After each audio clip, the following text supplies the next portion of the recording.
About 4 or 5 minutes after 5:30. Thank you to everyone for coming out to join us for another installment of Over Drinks. Tonight's guest, Neal Martin, running unopposed. Congratulations on your victory in November. Thank you very much. Thank you. Assuming God willing and the creek don't rise and all that stuff. That's right. You never know. We'll see how well tonight goes. Right. Should be good though. Just housekeeping stuff. As always, huge shout out and thank you to Diggs for allowing us to use this beautiful venue. Please make sure to tip your bartenders, take care of them, clean up after yourself. They do let us use this spot for free so that we can have these conversations for the benefit of the community. So we definitely couldn't do it without them and have found a very beautiful home for the Overdrink show. So a lot of gratitude to them. Two sponsors, Workforce Smith, 100% free hiring tool and job board for regional employers. It took me 6 months to build the damn thing. Please use it. I think I'm the only person who's posted a job on it to date. So feel free, use it, please. And then over here is a paid service. This is my day job. This is what puts food on the table, takes care of me and my family. We do headhunting and recruiting, all levels for businesses here. So Boss LLC, recruitment firm, Workforce Smith, absolutely free hiring tool. For a lot of businesses that utilize like Indeed, it's up to like $500 a month, I think. So a lot of online hiring tools are getting very expensive. For anybody that's trying to pull from the local labor force, Workforce Smith already has 10,000 regional followers on its social media accounts that follow it just for job leads and employment data. So it's a very valuable tool. Please use it. Don't make 6 months for nothing. Other than that, I think that's all we had. Very good. So we'll go ahead jump into it with Neal Martin, unopposed candidate for at-large, position 7, wrapping up second term, Right. going into third. And with all the conversations, we just kind of start high level. Tell us a little bit about who Neal Martin is. Okay. I'm a Fort Smith guy. So I grew up here. I was a Woods, Chaffin, Southside guy. I spent a year at West Star and then moved to Fayetteville. I graduated from the University of Arkansas in Fayetteville. After graduation, I was ready to do something different. And so I moved to Kansas City and stayed there. Why Kansas City? It was I had some job offers coming out of school. I could have gone to Little Rock. I was interning at J.B. Hunt at the time. And I was ready to get out of Arkansas, to be honest. And so I had a job opportunity with a software company up in Kansas City. And so I went up there. I knew nobody. I knew one person, as my buddy Martin Pence. He was a buddy of mine from Fayetteville. Only guy I knew. And when you graduate, at least for me, when I graduated. And I've got a job, like a real job now. What do you do? What do you do? You go to work and then you come home and what do you do? What do you do? And so I called Martin. I was like, what do you do on a Friday night? And he's like, oh, we're going to go happy hour. We're going to go meet up. And so we go and I meet my wife. Well, I won't get into the nitty gritty details, but I meet my wife probably 2 weeks after I move up there. And we started dating probably like the day after my birthday in like 99. And literally have been together since, like 27 years, something like that. So that move to Kansas City was very fruitful for me. Yeah, it was very good. And so we got married in 2001.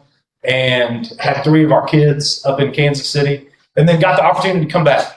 And were you looking for an opportunity? I was looking for an opportunity. Okay. There's something about family in Fort Smith, and I had I've got cousins here. They're in the back, and I'll talk about them in a little bit. But my mom was here. Friends were here. And so I got a chance to come back and jumped in.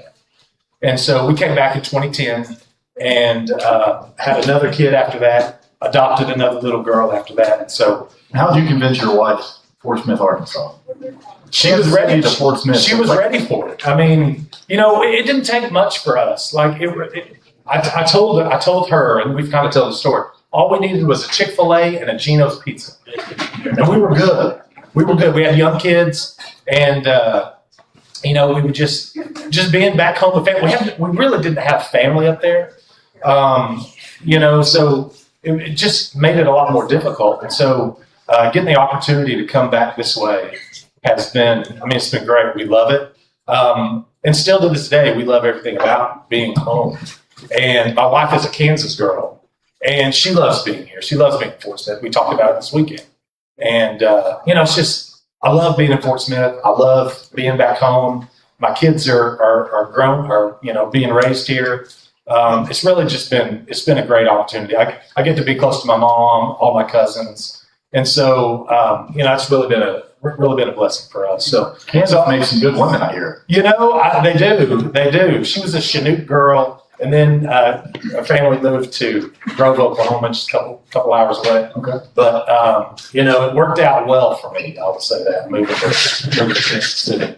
And so, we're back here just raising kids and, just enjoying life. That's what we're saying. The three most important things in life that you got to get right: where you live, what you do, who you marry. Man, I tell you, if you don't get who you marry right, I think it's rough. The rest of it doesn't matter. The rest of it never adds up. And so Christina's been awesome. So, she brought these signs down here. Whenever we do a campaign, she's always out doing all that stuff.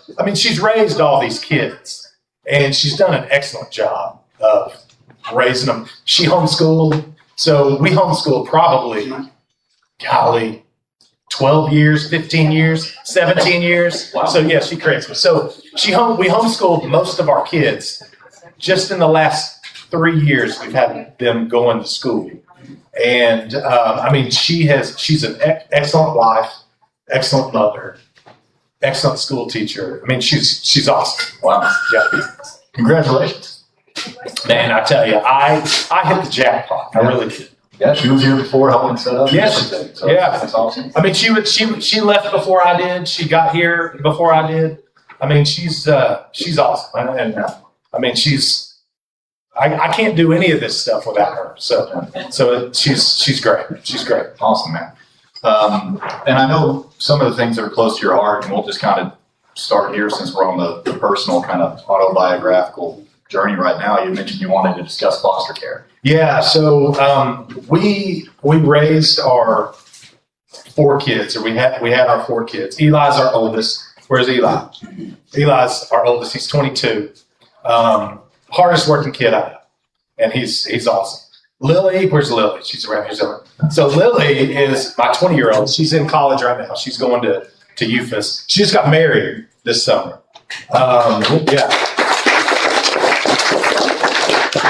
And so where's Jet?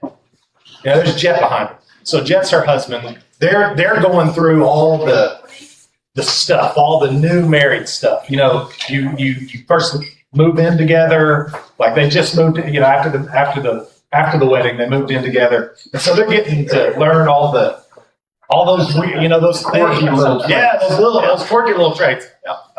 Toilet seat up or down, toothbrush, all those different things. All the things you hide while you're dating. Right, 100%. And so they're going through that. And Lily's great. She's hitting the dean's list every semester, and so she's been awesome. And we love having Jen as a part of the family. Maylee is my 18-year-old, and she just moved out. Literally this weekend, moved out. So she is she's working, and she's the funny one. She's the one that she always challenges us. She's something else. So we love Maylee. She's here with her boyfriend Jack Gould. They own Fort Smith Coffee Company. So yeah, I know his mom Katie. Yeah, so I invited Katie to come out here tonight, and they were at a softball or a volleyball game at Union. And then we've got Glory. Where's Glory? Where's my girl Glory? So Glory's my 8-year-old. She's my 12-year-old, and she's in 7th grade and just does everything. Wants to do everything.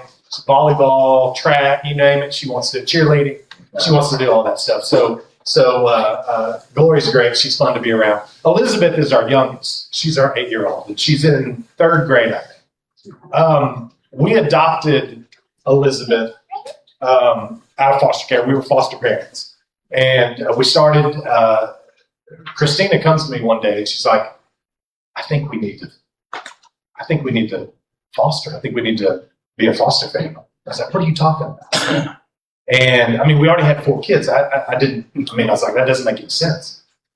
And I was like, okay. After she kind of talked about it, I was like, okay, we can do it.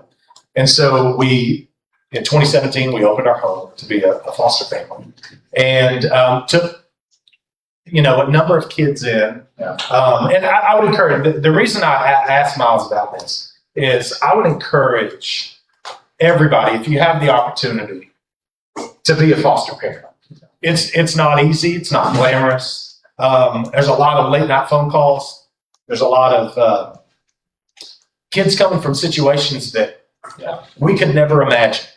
I don't know where everybody's background is, but coming from situations that are just beyond anything that we even know. And so I try to encourage people as much as I can. Be a part of it. Even if that's just respite care, which you are potentially taking care of a kid for the weekend so the parents could go and get a rest or get a break. The foster parent, right.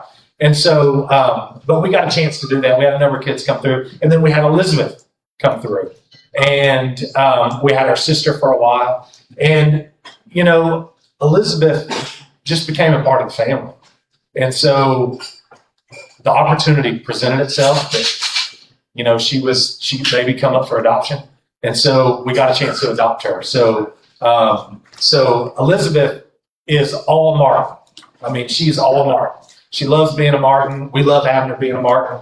And you wouldn't know it. You look at her, she looks like us. She acts like us. And so she's a great little girl. And so, I just encourage everybody. That's one of the things that I try to talk about a lot. Probably don't talk about it enough. But just there's 300 kids in foster care in Sebastian County. And that number's come down. It has come down. But it's still high. I mean, it's really high in Arkansas, in the state of Arkansas. I mean, Pulaski County has more, but we've got a problem here. And so, these kids are getting, some of these kids are getting a real tough break. Yeah.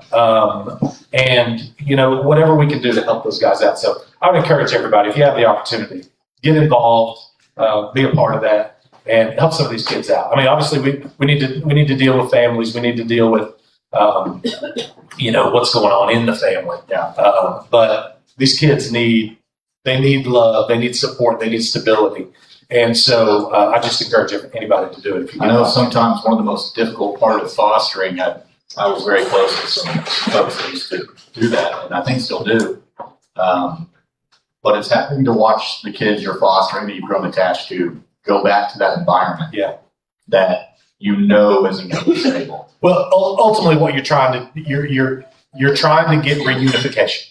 So that is the goal. You're trying to get mom and dad, or mom, or grandma, or whoever. Yeah. You're trying to get them where they're healthy, where they're in a place that they can take the kid back. And a lot of times, the kids that we had, they would go to family members. They would go to grandmas. They go to uncles. And somebody like that. And so, hopefully there's somebody in that family that they can go to. But you're trying to get mom and dad healthy. You're trying to get mom healthy, whoever healthy. And so, but they just need some of that stability. I mean, kids crave stability. They want that stability. They want that love. They want to, they might not know what that looks like. Yeah. And sometimes that's hard when they come into the house. But you want to show them this is what normalcy looks like. And so, we've had the opportunity to do that. It's been very rewarding for us. It's been great having these kids come in. It's great that they can go back to a household that's good for them, that's healthy for them. And so, it's been a blessing for us. And, I would encourage folks to do it. Are you wanting to discuss any of the systemic sides, root causes, anything deeper than that, or just kind of probably not. I mean, it's really just really just want to bring awareness to it. It's not easy. It's not easy to do. And, I know that there's other folks in here that foster families that have adopted out of foster care. It's not easy. Yeah. And it wasn't easy for us. But man, I tell you, to make a difference in these kids' lives is really, it's impactful for them. And hopefully they come down the road, they remember that, or they remember living with this couple in Fort Smith and they recognize what that is, but hopefully you're getting them on the path of what healthiness looks like. And so, it's really, I think it's important for them. No, I agree. I think it's one of the most important things someone can do. To your point, it is a serious and heavy undertaking. Mm-hmm. It is not to be taken lightly. I know a few people tried and realized it is not for them pretty quickly after trying it too. But definitely props to you guys for doing that. That is it's extremely sacrificial, thankless, and we need a lot more of that. I mean, we've got 35,000 some odd households in Fort Smith. Yeah. And we've got 328 kids in this area. And if they don't have enough foster families, they'll have to go somewhere out of the city. Yep. So not only are they potentially removed from their home, they're removed from school, all their friends. So if we can keep them in that area, we've got enough people here. There's not enough foster families here, but we've got enough people here. If folks would learn about it, go through the training, be a part of it. We could solve that part of the problem and then deal with mom and dad and all those other things. And there are plenty of organizations. The call is a great resource. Right. So we went through the call, exactly. Yeah. So there definitely are enough resources to help set up and stabilize families interested in doing it. Right. But that call is a precious one. Taking that step. Yeah. Taking that step's tough. And a lot of people, that's the most difficult part. Yeah. And, but once you do, man, it's highly rewarding, highly valuable. And the difference that you're making in these kids' lives is monumental. Yeah. Maybe arguably one of the most important things you can do with your life is something at that level, and something we should all esteem to support at least on some level. Yeah. So I would encourage people and then we'll wrap it up and move on, that if you're not in a situation to foster, I don't know that I'll be called to do that necessarily. Find a way to support the people that do. Right. For sure. Yes. For the organizations, donations, gifts, time, your point, watching for a weekend while they need a break too, the parents that are fostering. Man, just a gift card, something like give them $50 to Chick-fil-A. I know that doesn't necessarily go for it anymore, but $50 at Chick-fil-A is Are you taking requests? Is that what that was for? I'll take it. Plug? Yes. Not a campaign donation. It's just give that else. to Christina. She'll take it. Put it to good use. That's right. All right, man. So we'll move on to the next thing that we had to discuss. Steve, you want to talk about Give Me Five? Yeah. Social media, some of that stuff. Yeah. So, one of the things that I found when I first came on board, and there's a few board members that are in here. One of the things that I found was the work that's going on with the city of Fort Smith and the work that's going on with the board was never really put out. Like nobody really knew what was going on. I mean, we're seeing millions of dollars of things going on, whether it be new businesses coming in, whether it be consent decree projects, whether it be water projects or street projects, those kind of things. The things that your sales tax are going to, and nobody knows about. I mean, unless you're paying attention to what's going on with the board meeting. Yeah. And that's probably the biggest problem. So you look out and there's maybe 5 people, 10 people in the audience, and nobody really knew what was going on. It's like, hey, there's some good stuff happening. People need to know when a street gets resurfaced, people need to know about it. And so I started out just kind of at least wanting to communicate that stuff out there. It started out as when I was trying to come up with a name, it was like Take Two. Because I was like, I probably can only come up with 2 minutes. 2 minutes or 5 minutes is a lot easier to fill than you think, though. 100%. Yeah. To be honest, I could probably go live and go an hour every single week. But, it just, we settled on 5 minutes, so give me 5. And I rarely get it under 5 minutes. But I just started putting that out there and started putting it out on Facebook, and, maybe 2 or 3 people watched it first, and then it's just slowly grown. It's that consistency. Sure. You just kind of keep doing it over and over and over. And really it's come a way that if you're not paying attention, and we want people to pay attention, obviously. We want people to know what's going on. We want people to know what's happening with their city and their government. But if you can't do anything, just give me 5 minutes, and you can watch. And we don't hit everything. We don't have time to hit everything, but we hit kind of the major things that I believe impacts average everyday Joe. So there's plenty of more things that we vote on as part of an agenda that we talk about and discuss. But some of those things aren't very sexy, and so I'll put out the stuff that really impacts folks, and it's just kind of grown, and it's really trying to be that have that transparency, and trying to make sure that folks know that I can come and listen to what Neal says. I might disagree with him. People do disagree with me all the time. I might disagree with what he says, but at least I know what's going on. At least I know what he's thinking. I at least know what's important. And if I hear something, I might pick up the phone or I might send him an email and say, hey, I want you to vote this way, or I don't like this. And there's plenty of people in here that have reached out to me, and they hear something that's going on and said, hey, on this specific item, here's what I think. And that's what we want. We just want, I've wanted engagement. I wanted people to be aware of what's happening. A lot of times I don't necessarily give opinion. And so that's one thing that I think people, I don't know if people. Social media is meant to breed contention. Right, 100%. You got to take a side. Right. So, you're doing it wrong. I think a lot of times, because I don't give an opinion prior to the vote, people might think a certain way. So you have to watch the meeting, but you've got to watch the video, the Give Me 5, but you also have to watch the meeting and see what I say in the meeting. So I got hit on about some homelessness issue. When at one point, I said my thoughts about a certain homelessness issue. And somebody came to the board meeting and said, Neal Martin needs to recuse himself because he's already basically said how he thinks, and that could sway other people. And so I've kind of shied away from. Isn't that the point of the discussion? Well, I think it's the point. It's transparent. I'm telling you what I think, but it also, I think they believed it signaled other directors on how I was going to vote, and they could vote a certain way. But ultimately, once we get into discussion, we're talking. I mean, I'm going to tell you That's the point of the discussion. It's the whole point. It's the whole point. And so I've kind of shied away from it a little bit. I might get back into it, and all the Facebook comments will come. But ultimately, that's okay. Maybe there might be more people watching Give Me 5 than are tuning into a board meeting. But ultimately, we got to build that engagement. We've got to build people where they know what's happening in their city, and they're engaged as a part of that decision-making process. One of the things I've said to people over and over and over, 99% of the votes that I make are not informed by anybody. And the reason being is nobody's saying, Neal, vote this way on item 3. Nobody's saying that.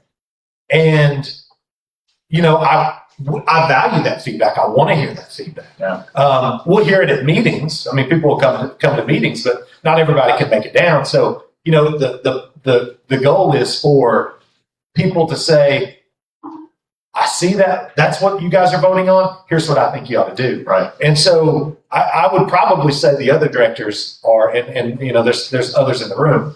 They probably are not getting that feedback either. They're not getting the feedback on how we should vote. And proactively, right? Like if somebody comes to me, if Eric comes to me and says, "Hey, man, I think you need to think about this item this way." At least I've got time to research it and think about it. I'll walk into a meeting. I've done my research. I know what the packet says. I've got a pretty good idea of what I'm going to do. Very rarely am I changing my decision because I've just kind of already processed it, already gone through it.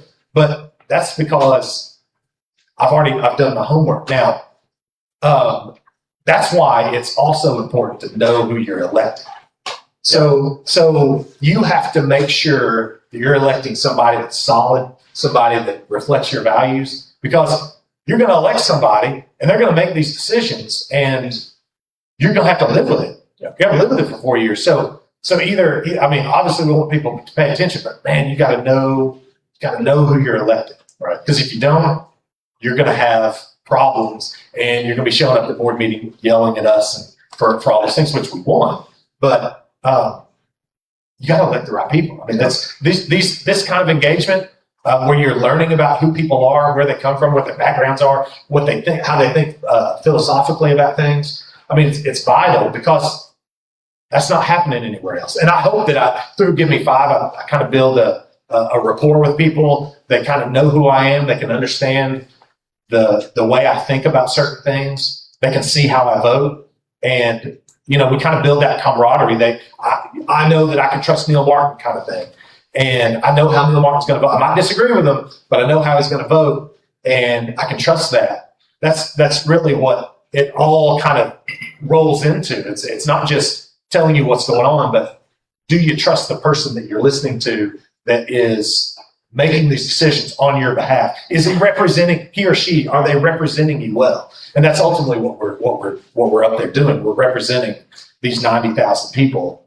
And in some cases, you're representing people outside of Fort Smith, but are we representing these 90,000 people well? And you've got to make sure it's critical that when you step into that booth, that the person you're electing's got your best interests at heart. And so I think that's where all that, the Give Me Five comes from. That's the natural outflow of Give Me Five, but it was really used as an educational tool. I feel like I like to be more of a teacher in certain things. So people might not understand what's going on. Heck, I don't know if I understand everything that's going on, but I like to be able to educate. This is, when we talk about a debt service coverage ratio, what on earth does that mean? And why do water rates rise and fall with that thing?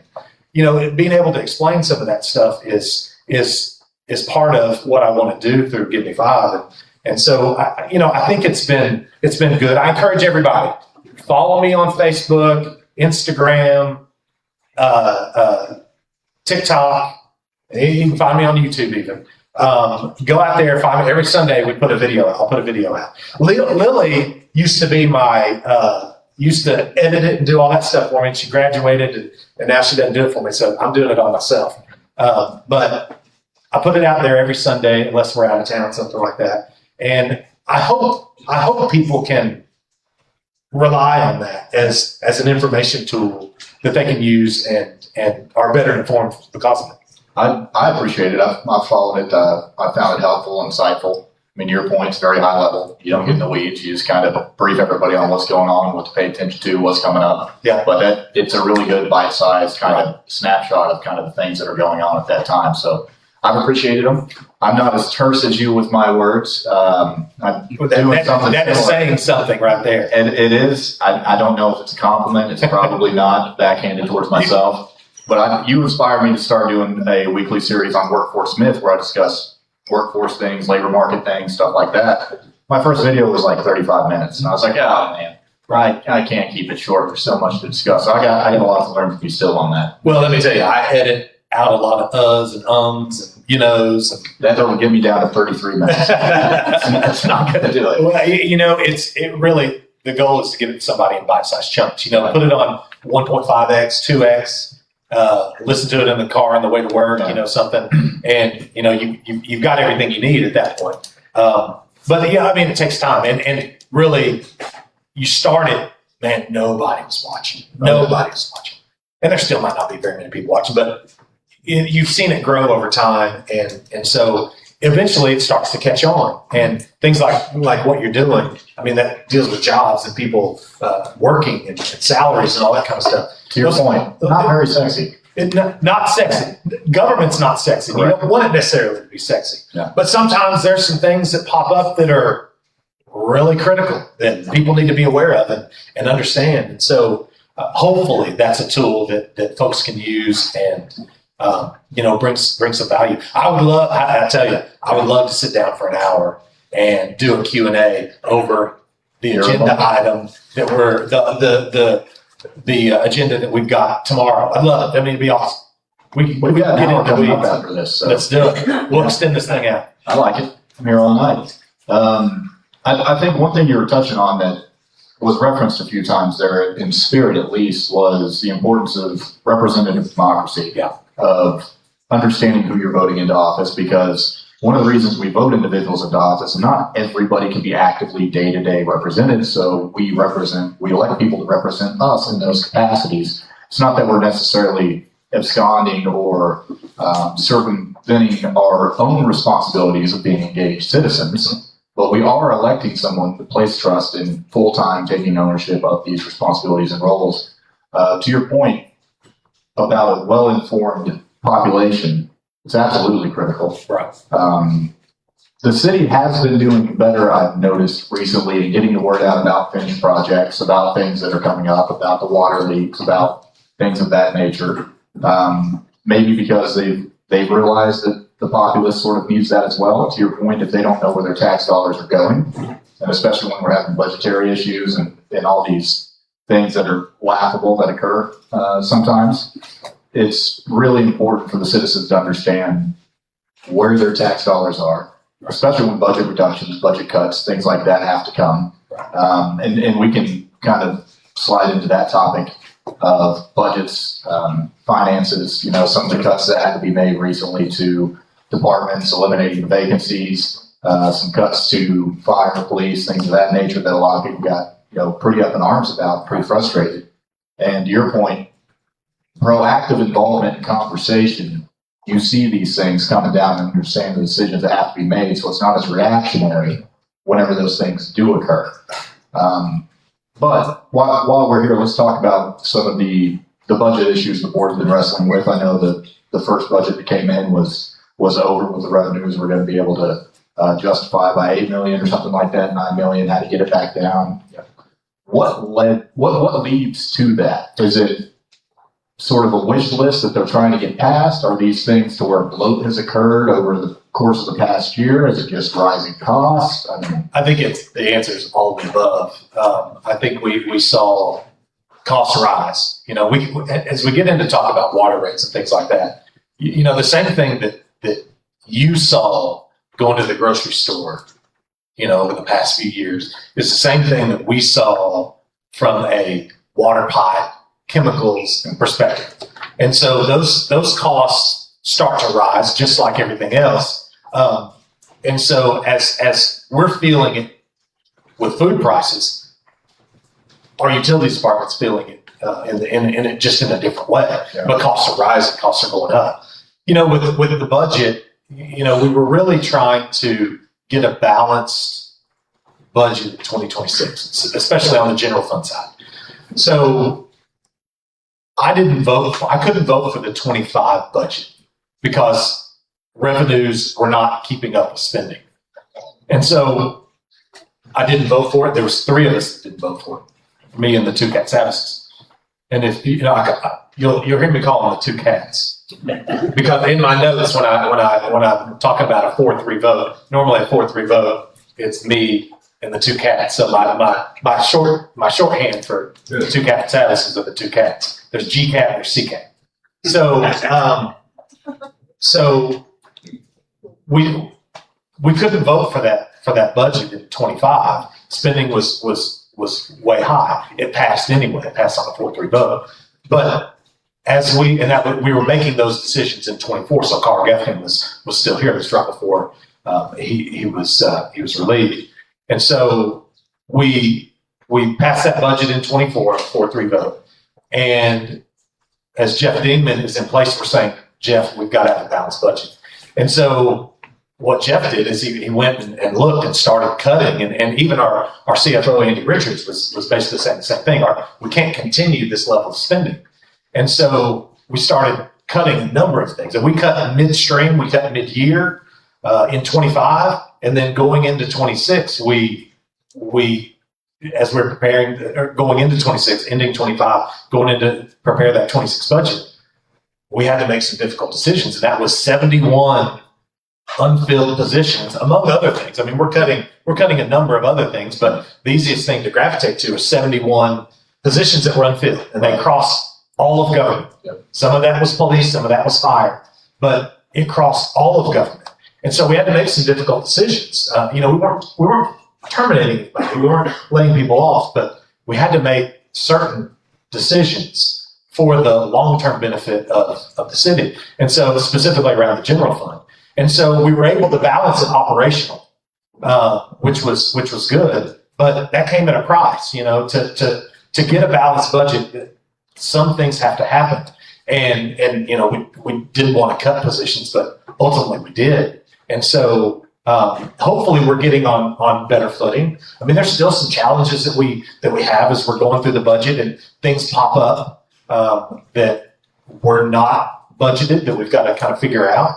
And we're trying to work through that, but really getting us to a balanced budget and setting up ourselves in better footing for 27 and 28, things like that. So it was difficult. It was difficult decisions, but we had to make certain decisions to get us on right footing. How does the city get into that to where they come up and they're $9 million over budget? I mean, do they not have a budget that's submitted, supported, approved, and they're supposed to be sticking to it as closely as they can? How do these things slowly just grow? Well, we've had healthy sales tax revenue for a while, and that grows your fund balance. So basically your savings account that grows it, and so you start to inflate that, and then people start looking at that saying, "Well, we need some water slides." Right. Parrot Island. And that was a source of a lot of frustration.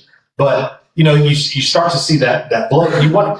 People. There's a couple different philosophies around it, but if people are paying sales tax, they want to see those sales tax used. And so, what do you think a fair reserve is balanced? I think 30% is probably good. Somewhere in the 30 to 50% range. 35, 37, somewhere in there. Yeah, somewhere around there. I can't remember exactly what it is. I've got numbers over here. And we've got multiple funds. So we've got a water and sewer fund, we've got a sanitation fund, we have a general fund, we've got a street maintenance fund. We've got funds, and it's different for each of those funds. But you want to make sure that if you have a flood, like in 2019, that you've got dollars to be able to cover those things. Sure. You want to make sure that if a worldwide pandemic comes in, you've got money that can cover those things. And so you want to have a healthy savings account, just like all of us want to make sure that we have enough funds in reserve. If the washing machine breaks, your car breaks down, those kind of things. So we want to have something healthy. We don't want to spend wildly either, though. So we don't want to just spend money to spend money. If we start getting these massive balances, to me that looks like an opportunity to potentially cut sales tax or cut property tax, those kind of things. So as opposed to going on a spending spree. As opposed to going on a spending spree. I mean, you have an argument of, well, we have these sales tax dollars. People expect us to spend them. We should spend them. People can make that argument. Sure. Or are our taxes too high in certain indication of whatever tax. 100%. So we've even talked about, some of us on the board have talked about, being if that fund balance starts to grow and stays high, and we talked about caps, like it can't get so high. Right. Like there's some instances where it's getting so high. And so if it gets to that point, and we have various fiscal policies that say if your fund balance gets this low, you have to do this. If it gets this low, you have to do this. If it gets low, you have to do this. That starts cutting. You start cutting capital projects. Yeah. You start cutting personnel. You start laying people off. Those kind of things as it goes down. But we're seeing that some of these revenues are healthy. But we have nothing on the top end to say to protect against excesses. Yeah, and potentially you've got an opportunity to maybe look at property tax and say maybe we could cut that a little bit. So we talked about that a little bit, a few years ago. But ultimately, you want to make sure that you're putting the money to good use. That it's being the street sales tax is being used to pave streets. The intended. That your consent decree sales tax, that 1% consent decree sales tax is fixing our sewers. And so you want to make sure it's being put to good use. So let's caveat into sort of the B side of that conversation, the infrastructure. Obviously, the 800-pound gorilla in the budget in almost every room. How do you feel the city is currently positioned to meet its obligations I know we've done some work with the consent decree. We've got the water infrastructure thing hanging on. Where do you see us in the next 4 years? What are you working towards? What do you hope for us to accomplish? Well, I think when the voters made the decision to switch our streets, bridges, and drainage sales tax from 1% to 5/8% and take that 3/8% and give it to the consent decree. So we have Consent decree gets 1 of the 2%. it gets 1 of the 2%. Biggest one we got. So we just kind of flip flop. And then streets and everything, or streets drainage 6.2 or 0.625. Yeah, streets gets 5/8. Police salaries gets 1/8. Fire gets 1/8. Parks gets 1/8. Yeah. And so, and if folks don't know, this is a good opportunity. This is a good teaching moment. When you pay that 9.5% sales tax, 6.5. 6.5 goes to the state. Yeah. Right. 2% goes to the city. 1% goes to the county. Yeah. Of which the city of Fort Smith gets like 70% of that county sales tax, which funds a lot of the general fund stuff. So, but when we made the decision, when the voters made the decision to flip the street sales tax from 1% to 5/8 and take the consent decree capital projects from 5/8 to 1%, that allowed us to be able to take out bonds. You're in effect taking out a loan to what I believe is finally be able to address the consent decree, the $600, $800 million gorilla that we've been dealing with since 1980. Some of my papers here show that the city of Fort Smith got our first administrative order for our sewers back in 1983. I'm 6 years old at the time. I'm not born. Or 7 years old at the time. I mean, it's amazing to me that had I known what was going on, I don't know if anybody did. Maybe some folks did. We didn't have Facebook back then. We didn't have Facebook. There wouldn't have given me 5, 50 years ago. But had I known, I think my parents would have been up in arms. Everybody would have been up in arms. But we kept getting hit administrative order after administrative order after administrative order. And finally, the federal government said, you got to do something. Like we'll come in and take over if you don't do something. So that's where the consent decree came to be. And so finally, the city of Fort Smith starts to address it. They started addressing it with rates in 2015, 2016, and 2017.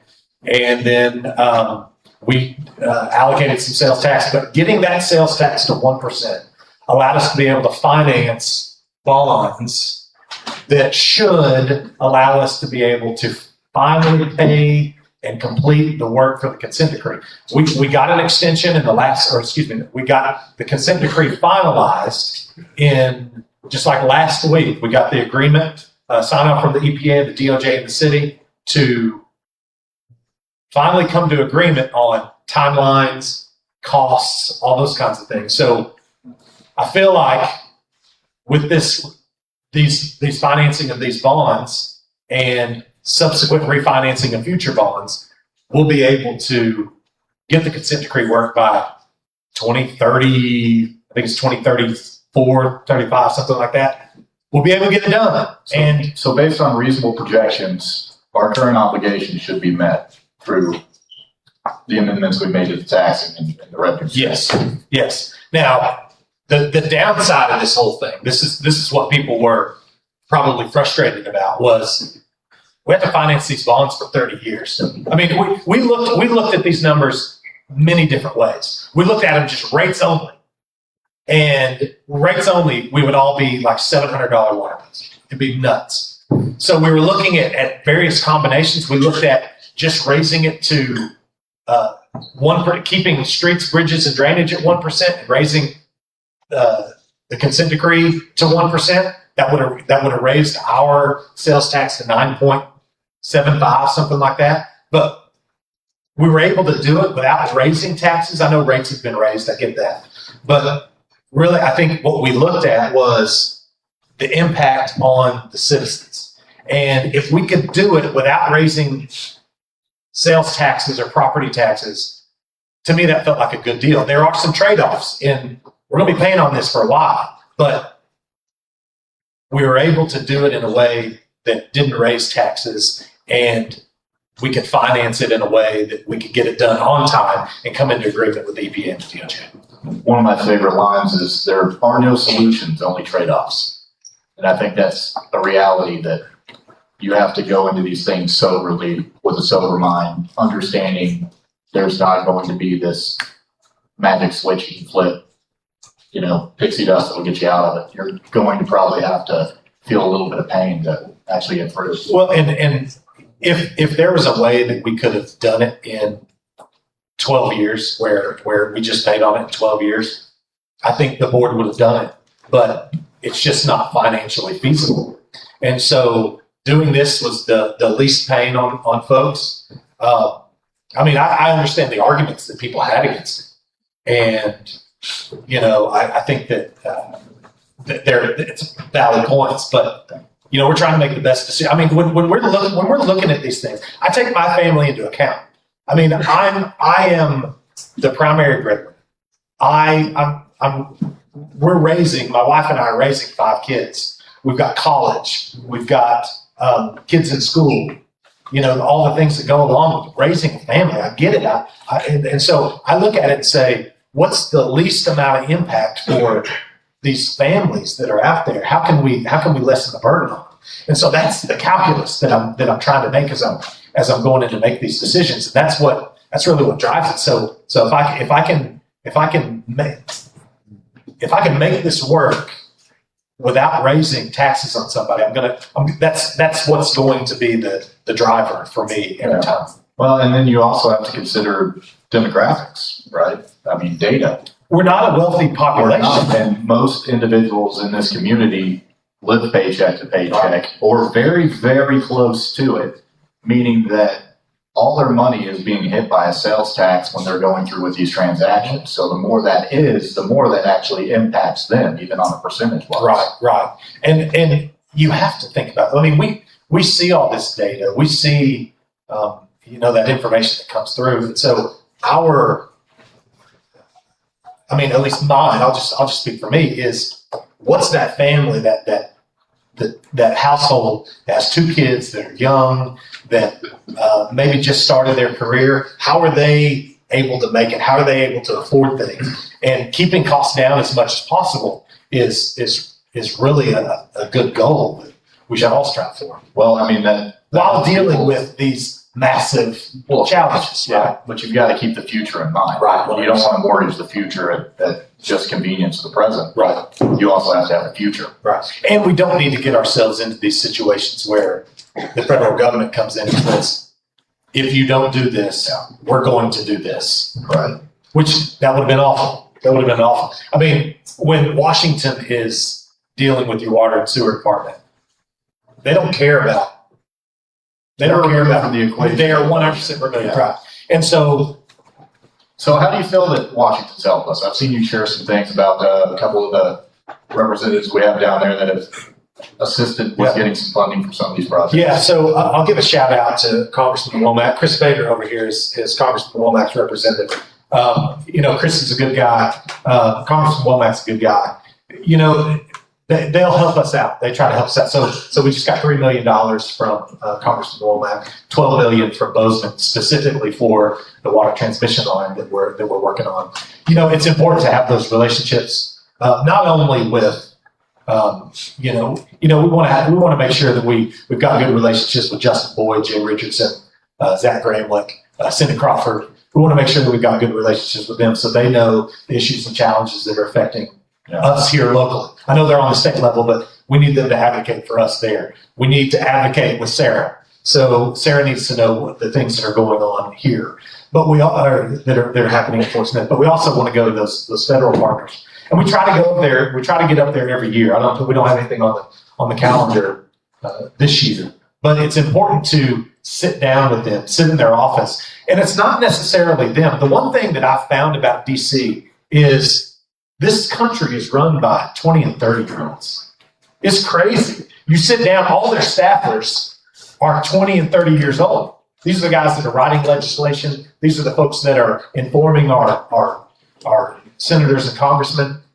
It's important to get in front of those guys as well, because as they sit in meetings, as they are interacting with other folks in DC, they hear the challenges that are there. So, but it's important to sit down with those guys and make sure that they know what's happening and they know the needs of the city. Those folks, they advocated on our behalf for the F-35 mission. They advocated on our behalf for the consent decree, but in reality, they were feeling the same pressure we were. It was like, man, you guys neglected this for 40 years. Right? You've got to do something.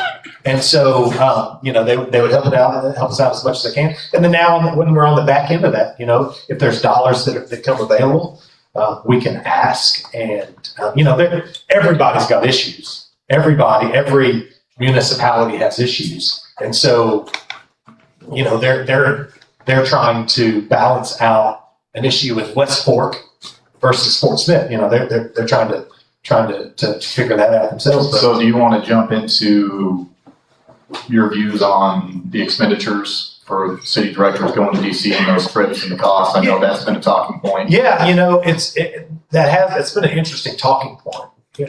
We took a little bit of heat on that.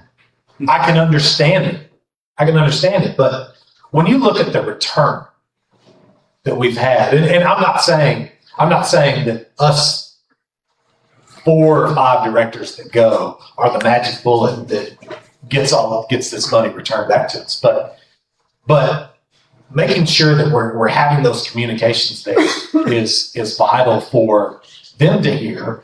But it really like you think about this F-35 mission and Senator Cotton. A scenario came up where they needed a place to house this F-35 mission, and Senator Cotton was like, "What about Fort Smith? What about Ebbing?" That got the ball rolling. Him just knowing about the issues and the things that are happening, and now we've got jets that are flying. There was an Osprey. I don't even know what it is. Was flying yesterday out of Ebbing. You told me what it was. I was driving down 74th next to Mercy, and if you can look down towards the airport, and I see this thing. I was like, I've never seen this thing before. I have no idea what this thing is. And I asked my wife, I was like, what is this? We had no idea. And then somebody posted on Facebook, it was an Osprey that was flying around. And, it's really cool that out of those discussions, real actionable, tangible things come out of it. One being the F-35 mission, some being $15 million for a water transmission line. Advocacy on behalf of our consent decree. We sat down with the State Department trying to figure out how can we better support Germany and Greece and all these other countries that are coming to Fort Smith. We're just advocating on behalf of Fort Smith, trying to make our case, and sometimes that returns some positive benefits. And so, the expenditure we value. I want everybody to hear this. We value and we understand every dollar that gets spent is all of these people here. It's all of you. You guys allow us to be able to spend it. Like you entrust us to be able to spend that. And we don't take that lightly. But we also want to be able to advocate on behalf of Fort Smith residents and be able to bring some of those dollars back home and just be in the ear of Womack, Bozeman, and Cotton. And just let them know the challenges that are facing us and what can they do. We might sit in their office and we might share with them what's going on. There might not be anything that comes out of that at that moment, but it could be something that comes later. And so I think that's the value. And having good partnerships with Chris Bader, going to lunch with Chris Bader and talk about the things that are going on. Mackenzie King, who used to work for Senator Cotton, is now working for the State Department. Or is working in the administration now. And she's a Fort Smith girl. Kevin King, you guys know Kevin King and Wayne King and all of them. Chris King, that whole family, they're all still around here. There are people that are, in the administration that can help us advocate on our behalf. So we want to try to do that as much as we can. Obviously, we're mindful of The citizens trusted us to do that. And Is there a what they budget expect. that's dedicated to expenditures So like that, or is it just as the opportunity comes up, they get evaluated on an ad hoc basis? So when we plan the budget out, like as we're getting ready to start the budget planning process, that gets built in there. Yeah. So it was probably in the budget that we go to DC this year. There's nothing planned, so I don't think that's happening. But we always plan for that. We plan to go down to Little Rock and have some discussions there. So we plan that. That's part of the discussion. So that 15,000 would have been appropriated or approved and already budgeted in? Correct. Yeah. Correct. Okay. Interesting. Have you guys caught heat for that very often outside of that? I remember that one being. Well, it happens right around the time that we go, and people ask questions as to why. And really, I just want to educate folks as much as possible, or at least let them know. Educate is probably not the right word. I want to let people know why we're doing it. Right. We want to go, and we're advocating on behalf of the people. We're trying to get out from under some of these big challenges that we have, and so we don't hide. We shouldn't hide from it. We need to be transparent about it, and we at least communicate what's happening. But there's people that don't like it, and I understand it, and I think there's value to it. If there wasn't value, we wouldn't go. Sure. Do you think that 35 mission is going to have the economic impact it was originally touted to have? Do we have any way to measure that even? I think you've got to look at the whole picture, because when you talk about that economic impact, you're talking about salaries. So we've got an F-35 pilot in this room tonight. We talk about his salary. That goes into it. The construction that goes to it. The dollars they bring in and spend in our right.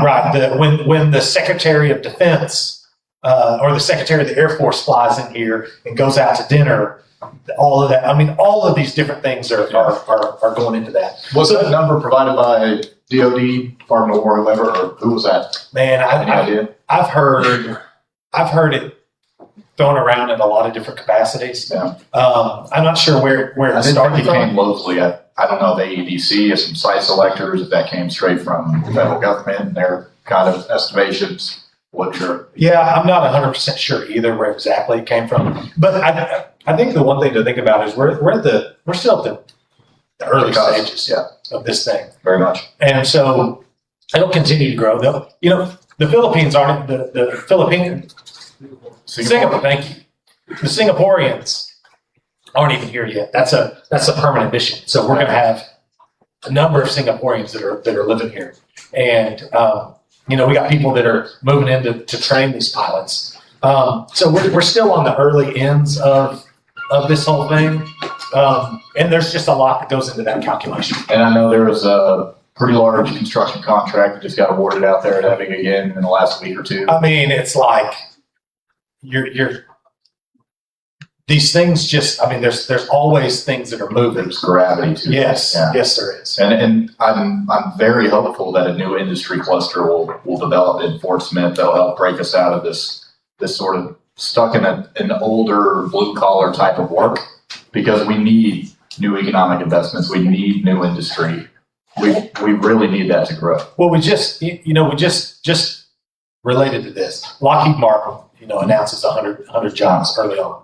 And then they come back and they raise that. Another 200. Add another 200, right. So I think you start to see that. You'll start to see those kinds of things happening. And an interesting thing about them specifically, and one of the things I'm hopeful we'll continue to see, is that a lot of those individuals that are going to be hired probably aren't local, because we don't have that skilled workforce locally, which means we're drawing outside talent in, which we need. Right. We need more of that. And let me tell you, these are high-paying jobs. Yeah. An F-35 mechanic is Very good pay. that's good stuff. Yep. And so these are going to be people that have dollars to spend, and there's going to be folks that are well educated, and all there's a lot of things that go along with that. They'll spend dollars. They'll buy homes. They'll buy automobiles. Have kids. Hopefully. Have kids. Right. And so we hope that's just kind of that snowball continues to roll and roll and roll. Yeah.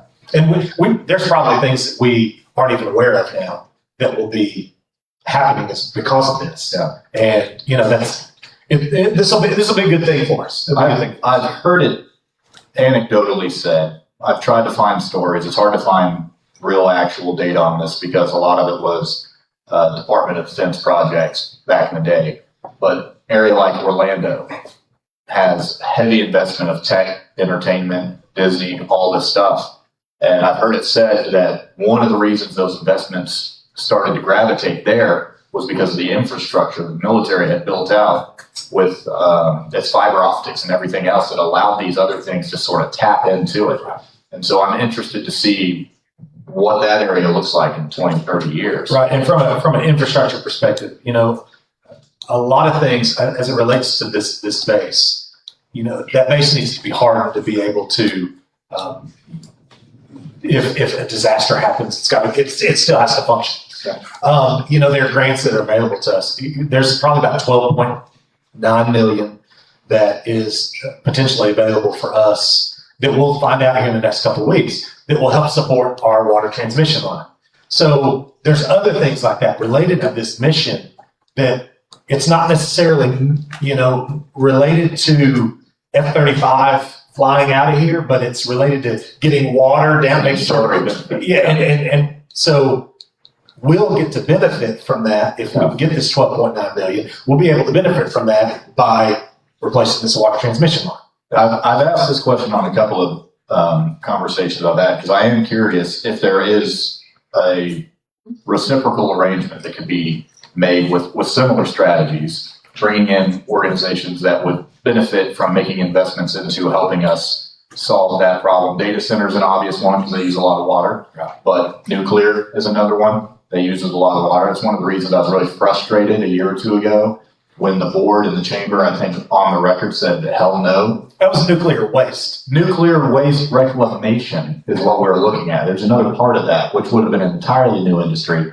But I never got to hear the honest conversation. It was just all the hysteria around the terms being used and just a no. And it's like, whoa.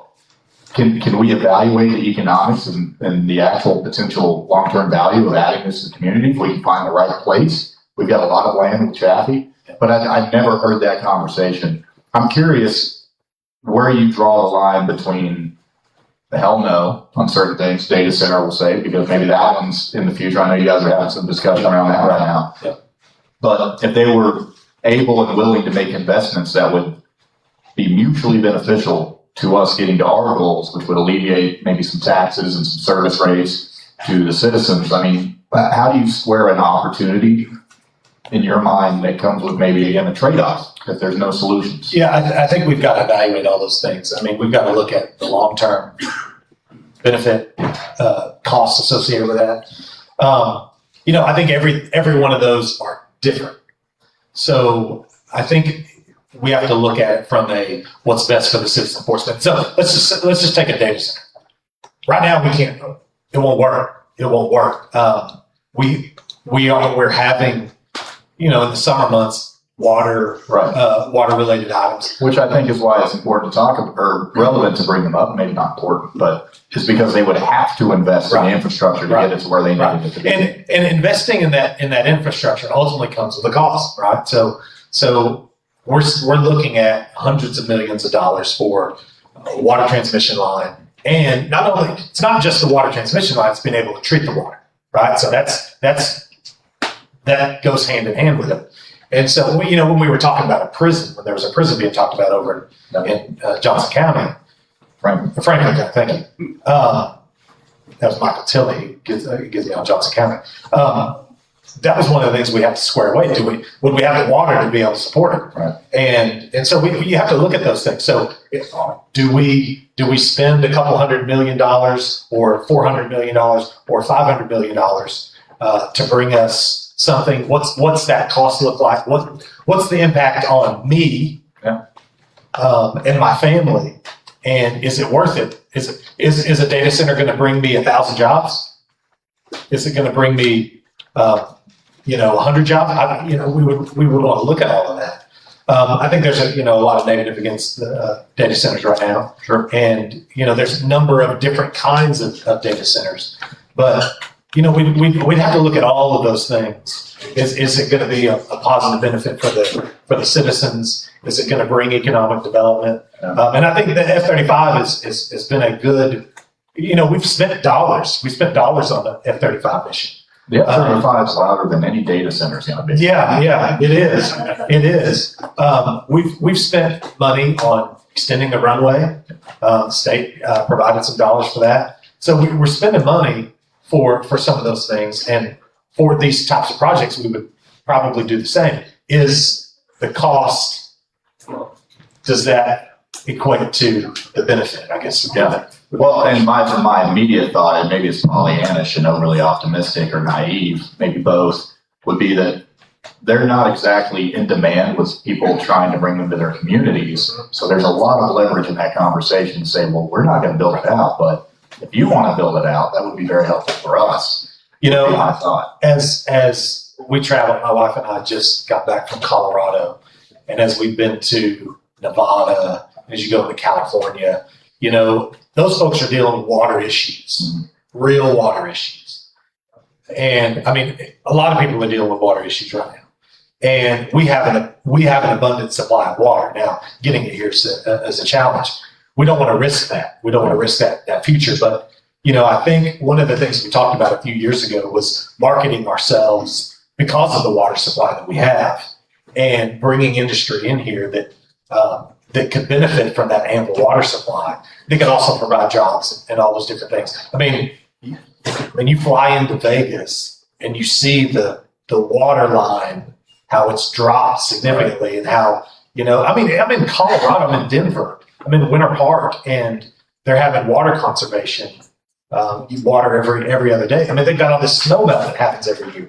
And I mean, everybody's feeling that pressure. We want to make sure that we balance out, we want to make sure we balance out our industry and our resources. Right. That way we're not mortgaging our future to where you're not overextending. I don't cause a problem for somebody 20 years from now. Now, a couple of things, and the data center is an interesting example to kind of piggyback on. The nuclear waste and reclamation facility is another one.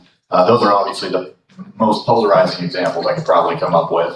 But a lot of projects come into opposition from the not in my backyard types.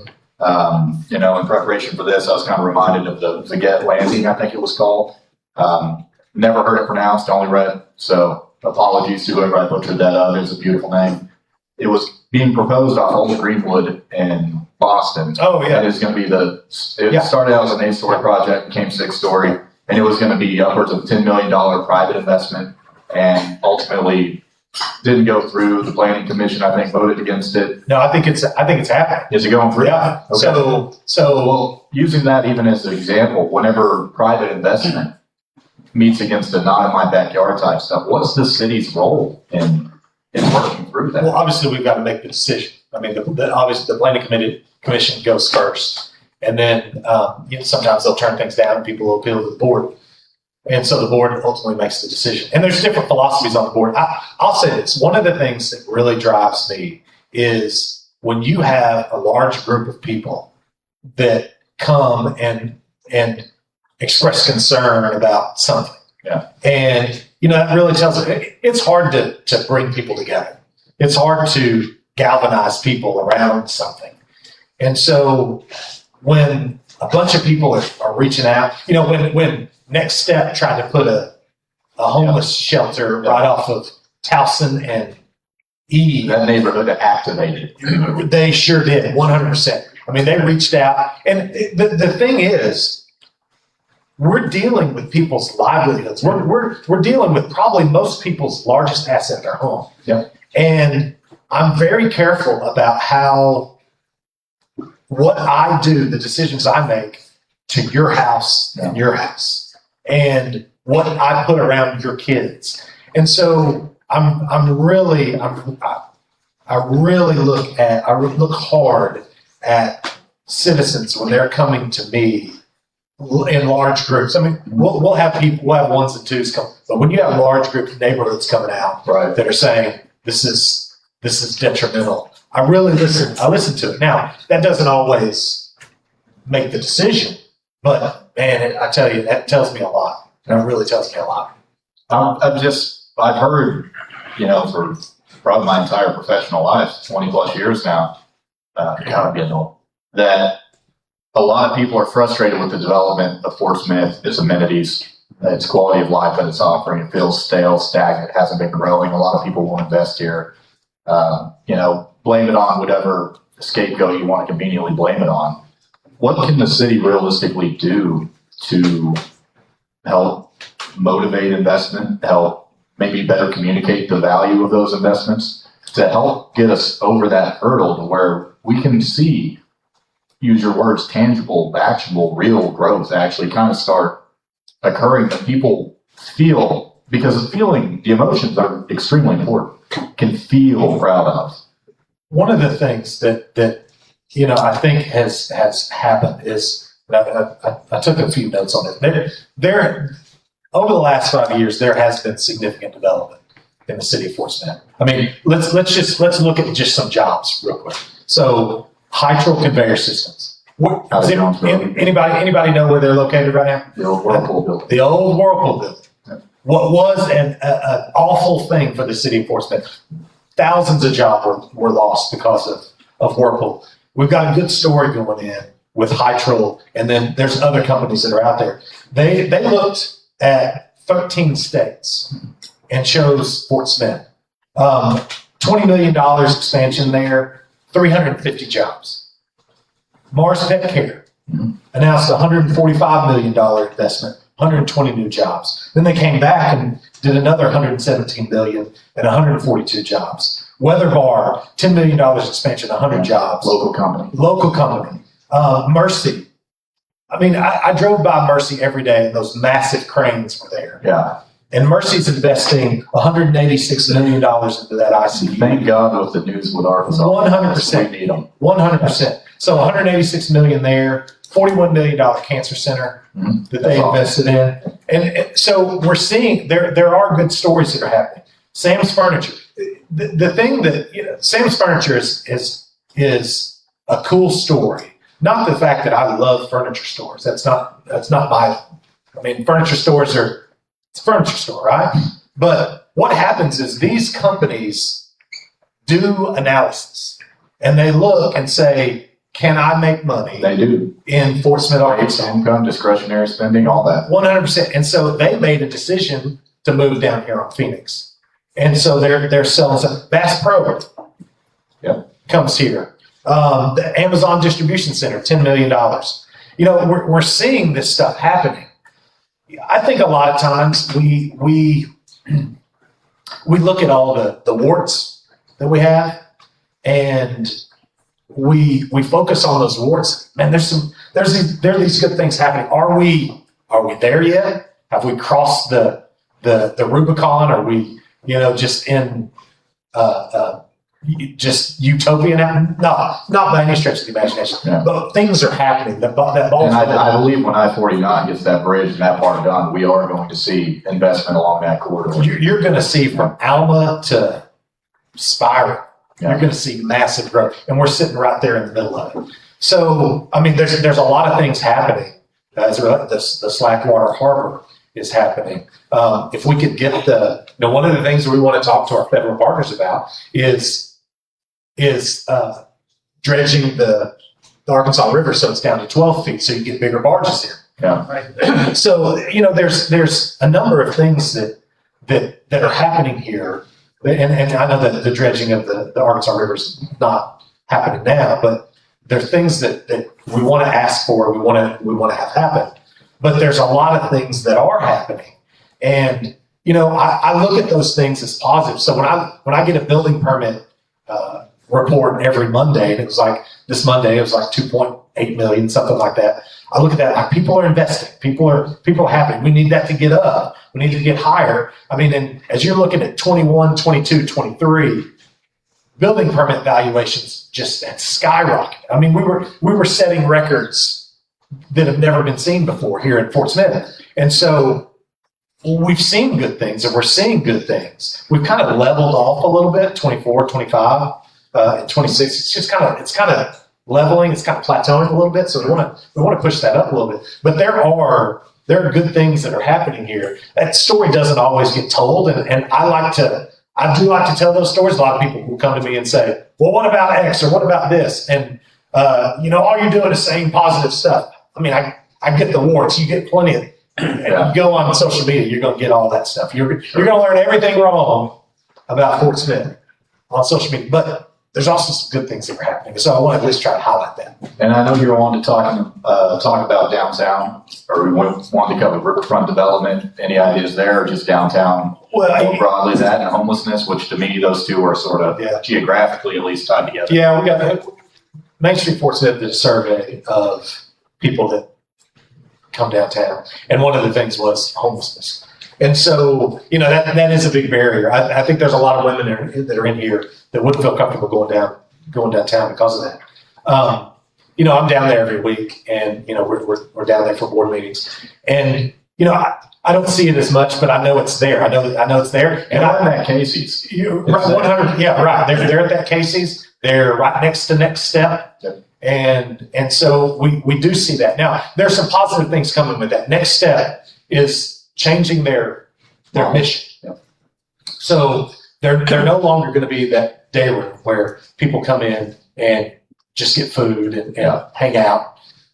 They're going to move over near the Hope campus, and they're going to turn into a transitional housing facility. I think that's going to play a big role in homelessness in Fort Smith, because you're going to move them to where all those services are kind of concentrated, and they're going to move them out of downtown. We've tried a couple times as a board to try to create ordinances. One didn't pass. We tried to model an ordinance after Grants Pass, Oregon, which basically said you can enforce your rules about public camping, sleeping on sidewalks, those kind of things. That didn't pass. That got defeated 4-3. So we tried that. That didn't work. Downtown is the most heavily policed area in the city. We've got an agenda item tomorrow that is trying to penalize municipalities and entities that may ship or bus homeless people into Fort Smith. I've talked to our police and I've talked to our fire, and they tell me that new people are showing up all the time. Yeah. And that's really difficult for me to square away. We want to help our people. I think the board wants to help our people. And if somebody gets in a situation where medical bills have happened and they find themselves homeless, something happens and they find themselves homeless. That's mostly like a series of unfortunate events that leads to, or maybe inevitably, unfortunately, results in temporary homelessness. I don't think that's the major population. Right. So what I want to get by is we're not a heartless board. I'm not a heartless person, but we want to take care of those that fall into those situations, and that's what these services are for. But man, these services are not for somebody from Tulsa or somebody from Little Rock or somebody from Northwest Arkansas. And so that's what our first responders tell me. Yeah, Carlos, who retired from Fort Smith PD, was here last week and even spoke about it a little bit, how he'd go to help them, say, how can I help you? And they say, just kind of leave me alone. Right. I'm doing my own thing. Right. And so we've got this ordinance that we'll be voting on tomorrow. I don't know what will happen with it, but if we don't do anything, nothing changes. And so by trying to enforce some of these rules, trying to do some different things, I think we can make downtown an area where people go, where businesses want to invest. And we've seen a lot of development downtown. 906 is there. Those apartments have come there. Votal Law. I mean, good looking places. But you do have a problem around that Casey's, and I know they've put up that noise. Yeah, that's why. So if you get a chance to go down, there's some noise. Drives you. Yeah, it's nuts. Yeah. But I've seen homeless just hang out there. Yeah, it doesn't bother me. It doesn't. I mean, it drives our that fire station 1. There's another one close by there. They're like, this drives me bananas. Yeah, I can imagine. But I mean, I think people are trying to do things to combat the problem. Right. And it's just unfortunate. And so, Do you think that unfortunately because to your point, Fort Smith has a heart. We've got a ton of service providers. Are there some perverse incentives that have been created through all these additional services that are making it such a inviting place for this population that continues to grow? I believe Fort Smith is filled with good people, really good people. Yeah. That when you see somebody standing on the side of the road with a sign, people want to give dollars. Even when it says don't. Right. Even when it Still says do. don't. Right. And I do believe that there is people get preyed upon because of from the goodness of people's hearts. I mean, we're a good people, Yeah. but there are services here. There are services that are out there for folks in our community. There's plenty of food. There's plenty of clothes. Those types of things. Yeah, we don't have a dearth of those finding. Right. Yeah. And so I do believe that we don't need to add to the problem. I'll just say that. We don't need to add homeless from other areas. And so, hopefully we'll get a chance to get some support from that in that ordinance. But I don't want people to think that we're a heartless group of people. We're not. We want people out of homelessness. The problem is we're incentivizing it to grow. We're not solving the problem. We have to be honest about it. Right. I would agree with you. And, a lot of people, they look at these folks and a lot of these folks they're in a tough spot, when there's a mother that is maybe getting out of an abusive relationship, man, we don't want to lump everybody into this thing of homeless bad, but we've got some problems that we need to address in that community, and we don't need to be adding to it. Yeah. No, I always say it's a big problem. I've spent a lot of time working with those populations, and then a lot of those agencies, great people and the biggest hearts in the world. But man, there's just not healthy lines drawn to stop the abuse of those programs by a lot of those populations. And I get a lot of grief from those providers, and you're right, they're good people. They look at me as somebody that doesn't have a heart for people, Right. And that's not the case. But it should not be a situation where I allow you to stay in homelessness. Like that's not the goal. If we're doing a good job with those dollars and those services, and again, we've got plenty of both. I don't think a shortage is the issue. They should put themselves out of the job. Right. But we're having to hire more people, Right. which is showing us, wait a minute, we're not getting the impact that we're setting out to get. Right. When I first joined the board and started learning about various homeless services, we had Hope Campus and we had Next Step and all of that. And the more and more that I've come to, we've got to get out of certain models and into others. Yeah. This transitional housing model, I think, is a much better model because you're actively taking someone from the streets, putting them in a small home, a tiny home. Yeah. You're giving them certain skills with the goal of you're only here temporary. You're going to get a job. You're going to get on your feet. And you're going to get out and become a productive member of society. But we've got a segment of the homeless population that is unhoused, and that's the one that are in encampments around here Perpetually. Like they don't want to. Correct. To live in a house. I mean, they want to be. They don't want to take responsibility. They want to 100%. be left alone and just get the handouts and do their thing. 100%. And I can't allow it. Yeah.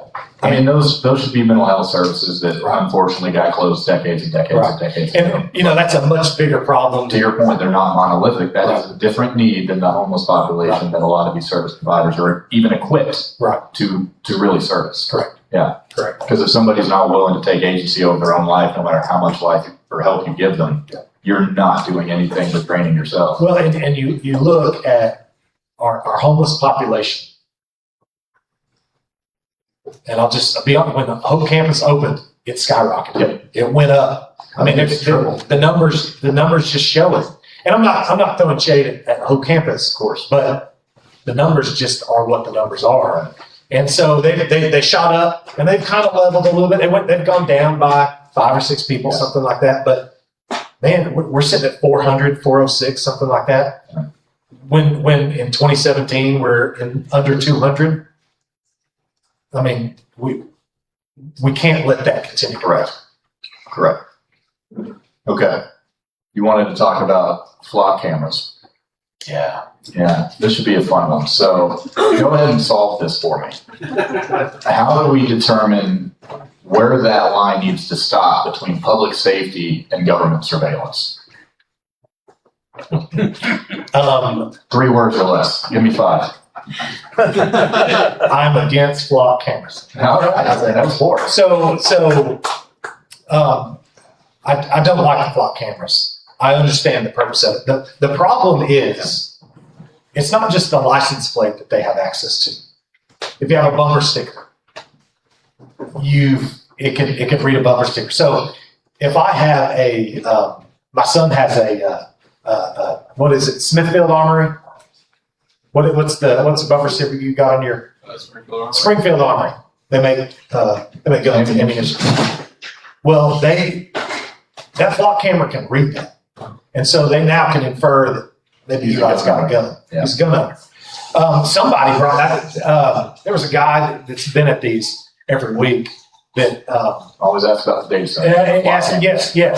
So he brought up an interesting. Yes. There it So is. he brought up a very interesting point. When COVID was going on and there were lockdowns, you could conceivably make that reach that I could see who's driving. Yep. And I think he was talking about cars with kill switches. Yep. I could see who's driving, and if that person's not supposed to be out, I flip that kill switch. I'm very much against that too. And that was something that I hadn't heard or considered. Is very concerning to me. So I'm not for the flock cameras. I know we've got them. I was against them when we voted on them, and I just one of the things that I also ensure is, or tried to ensure, is that we are auditing these flock cameras. Who uses them? How they're getting accessed? Who has access to them? Yeah. Where's the data stored? Where's the data stored? Who gets the data? Does Flock, and I believe Flock has access to all this data. Yeah. And you can build all these models, you can build all this it's just, I don't like it. And so we are, in our audit plan for this year with our internal auditor, we are auditing those Flock Were cameras. those requested by FSPD? I mean, how did That was requested by me. No, the flock cameras themselves. Well, yeah, the PD, PD wanted, they brought it to us. We had the Flock representative. I was going to get to that. Yeah, we had a Flock representative in there talking to us, and it's one of those slopes that I just don't want to go down. Yeah. But we're down. We're in it. Yeah. We're in it now. Yeah. Kind of like a water slide. Kind of like a water slide. We're in it. Went down it. I was by those water slides yesterday. I was looking for some verticality, and I haven't seen any verticality yet. So, well, at least they mowed around them. That made me happy. Did they? Yeah. Well, I was really frustrated when that was going on. And we'll start moving on to the Q&A. I know we've been going for a while, but there was another thing that you wanted to touch on that you referenced, but we haven't discussed it specifically, which is being on the losing side of so many 4-3 votes. Yeah. So this goes back to who you elect. I feel like I have all board members think this 100%. I feel like I have the best interests of the city of Fort Smith. I covet my vote. I love my vote. I want to have the vote. This is why I'm running again, because I don't trust anybody else with my vote.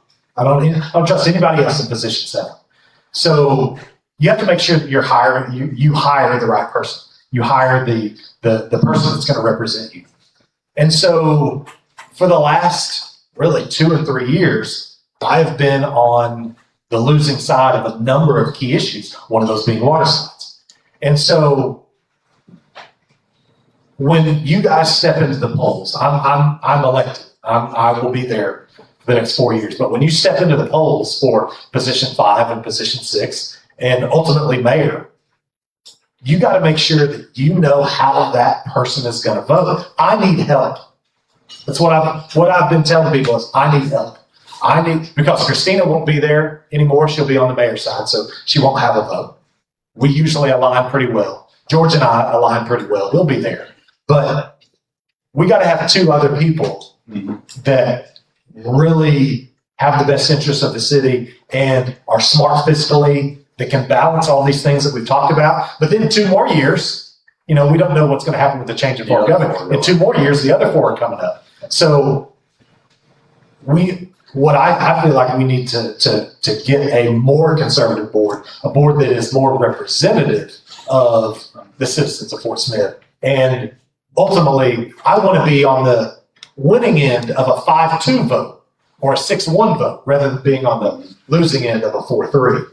So I could go down this road a lot longer with you, but I know we've been running long, and I remember you just reminded me there's still another thing we need to talk about, which is you ultimately moved to hire Jeff Beeman for the city administrator after a very long time. Yeah. And then hiring a search firm to go out and present some candidates, and then ultimately settled on Beeman. And I know you wanted to discuss that. Yeah. So let's set the stage for that. Yeah, I did take a lot of heat from that one. But again, we're trying to look at what's best for the citizen of Fort Smith. You're right, 19 months without a city administrator. He was an acting city administrator. Right. I mean, he's been there before. Yeah, he's been there before. He could have gone anywhere else. He'd interviewed somewhere else. Yep. And I would have done the same thing. Right. I would have done the same thing.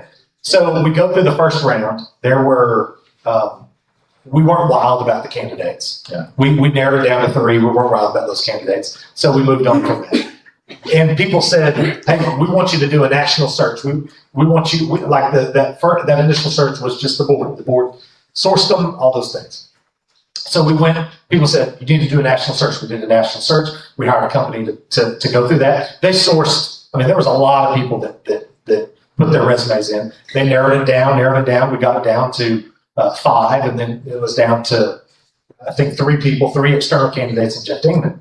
Well, literally, probably less than a week before, we're going into the week that we're going to interview these guys on a Thursday, and 2 of them drop out. One gets an opportunity of a lifetime. The other had some family issues and said he couldn't do it. So we were down to 1 guy and Jeff Dingman.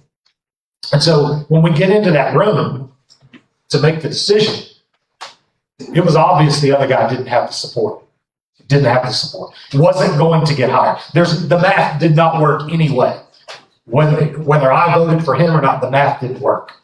So I walked into that room saying, we've got to hire somebody. We've got to come out of this meeting with a city administrator. We've got to make a decision. We've been long enough without an administrator, without somebody in the job. So I was ready to make the move either way. And so it just became obvious that Jeff was the one that had the support of the board. And we went ahead and made the decision. Now, it wasn't just as that kind of narrowed down, but like I said in my Give Me 5, Jeff solidified the consent decree. Finally got that thing resolved where we came into agreement. Got us a balanced budget. There were a couple other things that he had done in his time that I was like, okay, I think he can do it. I think he'd be a good choice. He's shown his competence. He's shown his competence. Does he do everything perfect? No. Do I do everything perfect? No. But I think he was able to do some things in his time that allowed me to feel comfortable with him. One thing I can tell about Jeff versus Carl is I can go to Jeff and I feel like Jeff's listening to me. Yeah. When I said, Jeff, we need a balanced budget, I'm not the only one that's saying that, but I'm saying, Jeff, we need a balanced budget.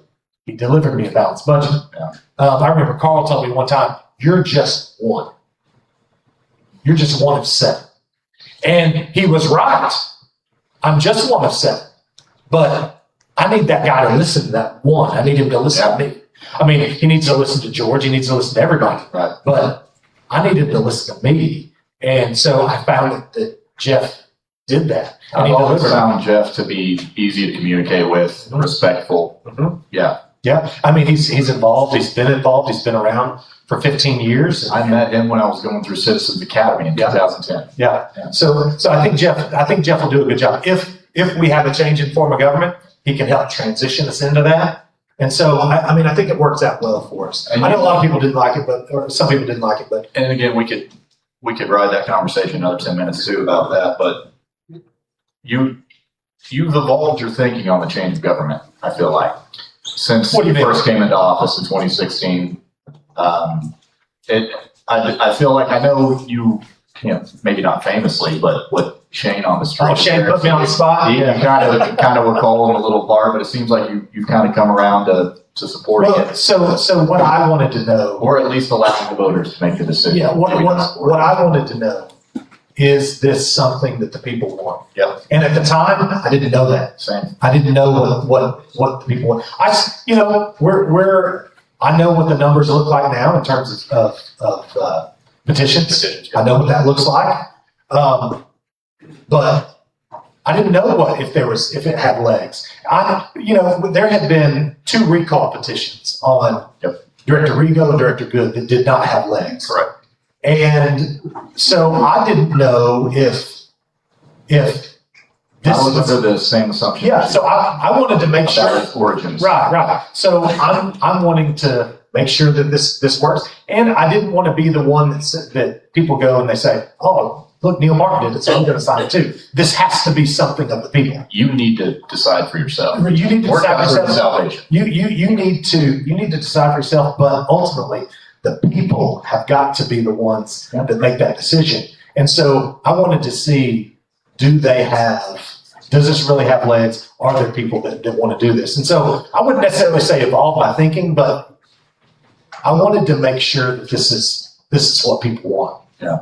No, I felt the same way. This entire Overdrink series started because of that. Whenever I had the weighing forms of city government just next door, And that was awesome. I appreciate you doing that. yeah, thank you, man. I enjoyed that. I wanted to find somebody that was not connected here locally, so we wouldn't paint them with a slant or a bias. And so found Mr. John Wilkerson with Arkansas Municipal League. Came in and was kind enough. He came in like a week's notice and did that with me. Yeah, those guys are good. He's a sharp dude. Yeah, and it was really enlightening conversation, educational for me. And that's been one of my concerns about the entire thing is I feel like people are just mad and trying to tear it down. I didn't know the motivations. Also, it's a very serious thing to consider. Really, Right? We have a very unique form of government. And also a lot of cities, whenever they get to the population of about 100,000, I think like 58% opt to go towards a professionally managed city as opposed to an elected mayor. Right. So it's an interesting threshold we're getting to be looking at going the other direction. It's not popular in Arkansas, but nationally it is. Yeah. Right. So there was a lot of stuff that was very interesting. I had never really thought and considered these things deeply until the conversation started coming up. I mean, the thing to think about is this is not a decision that we make for the next mayor in 2020. If this happens, we're not making this change for 2020. Whenever it goes into effect, we vote everybody new back in. We're right, but we're also making decisions for 20 and 30, 40 years down the road. Yeah. And you could just as easily as you get somebody good in, you could get somebody bad in. So I weigh, it's heavy. Yeah. It's a heavy weight. So me, when you hear me not, when you hear that weight in my voice, it's not because I don't want it. It's because I understand the gravity of it. Yeah. And so, I think that people need to consider it.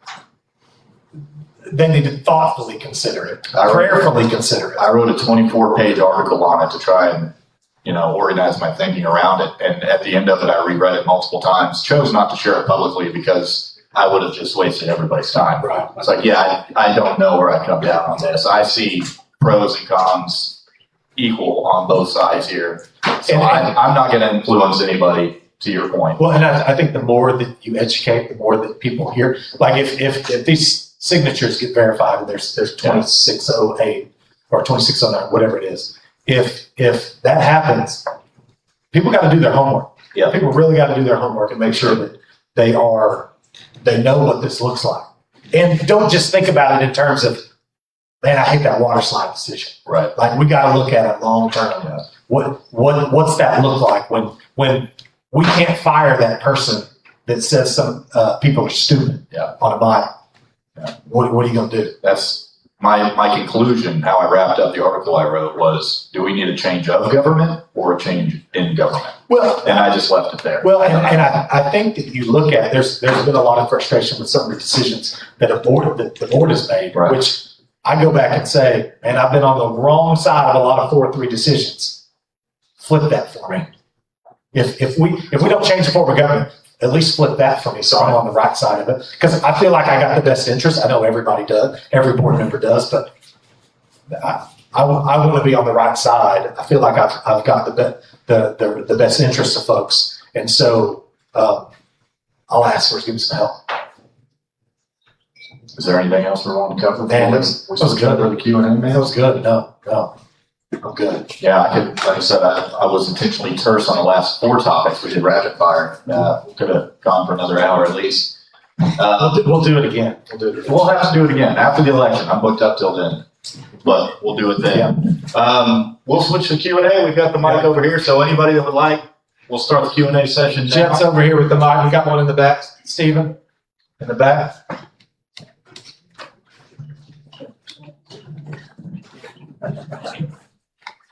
Thanks for having us, Neal. Hey, man, thank you for being here. Appreciate some of the answers, including Jeff Dingman and Flock Cameras. So on the data center thing, yeah, it's great. You guys had a study session on it. Sounds like you're leaning more towards the side of protecting resources first. Right. So I kind of know. Right. So the one thing that concerned me at the end of that study session was the idea of let's charge data centers 4 times water. So to me, that sounds like a deterrent on the surface. It's really just a price tag, and they can easily afford that. You don't think you're basically saying that's not high enough. Yeah, I feel like they could easily afford that. Yeah. They come like that. How would you go about it? Well, I think the spirit of the board was let's make it as difficult as possible, right? And so I think that's probably where we're going with that. I'm in agreement with you. Let's make it as difficult as possible.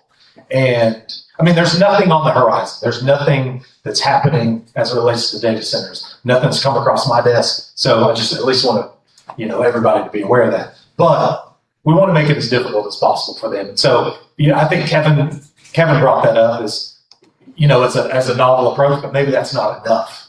Maybe we've got to go further. And so I think Jeff and I think the city administration got the word that we don't want them here. So I think we're going to do everything we can to keep them out. Sounds good. Awesome. Who's next? Andy Foster or Christina Katsavis, mayoral candidate? So one of the things that I've been hearing as I've been out talking to people and campaigning is that people feel like we are kicking the can down the road with water infrastructure. And I know we were in the meetings, we were both in meetings with the EPA when we were in DC, we were talking about financing options. How would you respond to that? Because I feel like our last hydrology study was flawed, which has slowed down some of this. But how would you respond to that idea that we're kicking the can down the road on the water? Well, it's kind of interesting that you mentioned that because I watched. So almost about a year ago, we had a study session about water in the transmission line. Almost a year to the day, and if you remember, the dollars that we got associated with the transmission line and the dollars to treat that was a wide range. Like we don't even have dollars associated with that yet. We've got for a certain phase of water treatment, we've got $90 to $100 million. We don't even have that thing narrowed down yet. So I think there's still a lot that has to be figured out in terms of what are these things going to cost. Secondarily to that, I think we're always looking at water and what those resources look like. We had the water rate increase in 24, and we did that because, again, inflation is rising, and we're seeing that, and we weren't able to meet our bond covenants, and so we had to raise that water rate in order to be able to make sure that we meet our debt obligations. And so we're looking at that. But you're right. We've got a hydrology study or hydraulic study that was done that was measuring growth at a certain percentage we haven't hit that yet. And so the point in which they were saying we had to make a decision has now been pushed out. So I think we continue to work at it. I think we continue to understand what the figures are, what the dollars are, and we'll make a decision. We'll have to make a decision at some point. But I don't think we're kicking the can down the road. I feel like we are very aware of what's happening, very aware of what our needs are, And you know, when and if we have to make a decision, I know that we'll make a decision with the right facts and figures in front of us. We're just doing our due diligence. We're doing our due diligence, 100%. Hey, thank you, Director Martin. My name is Andy Foster. We love Andy Posture. I was going to say I love living in Fort Smith. And that's what he says every time he comes to the board. Andy Posture, I love living in Fort Smith. So I wanted to ask about tax rebates. But to get there, I wanted to walk through a few really short questions about Bailey Hill, if you will humor me. Oh, man. I got to be careful because we're voting on it tomorrow. Okay, so tomorrow you're voting on spending about $1 million on streets and infrastructure for Bailey Hill, right? Correct.